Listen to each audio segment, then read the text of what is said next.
নামাজ যদি কোনো ব্যক্তি নিয়মিত না সে মুসলমান থাকে না। মাঝে মধ্যে 2 ওয়াক্ত না পড়লে আমি তাকে কাফের বলি নাই, কিন্তু আল্লাহর রাসূল সাল্লাল্লাহু আলাইহি ওয়াসাল্লাম বলেছেন, মান তারাকা সালাতান মুতাআম্মিরান, যেই ব্যক্তি 1 ওয়াক্ত সালাত ইচ্ছে করে তরক করলো সে ব্যক্তি ফাকাদ কাফারা, সে কাফের হয়ে গেল, কুফরি করলো, একটা কুফর জমা করলো, 2টা কুফর জমা করলো, দৈনিক 5টা কুফরি করলো, মাসে কয়টা করলো, বছরে কয়টা করলো, জীবনের 50-60 বছর নামাজ পড়ে নাই, কত কুফরি করলো। ওই বেটা 1-2টা টাকা জমা করতে করতে একজন লোক টাকা ওয়ালা হয়ে যায়। ঠিক এরকম ভাবে যে কুফরি জমা করতে করতে কাফের ওয়ালা হয়ে যায়, সে ব্যক্তি কাফের হয়ে যায়।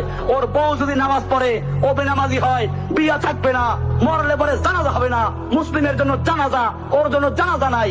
ও যদি মরে মুসলমানদের কবরস্থানে দাফন করা যাবে না। এই জন্য আমি আমার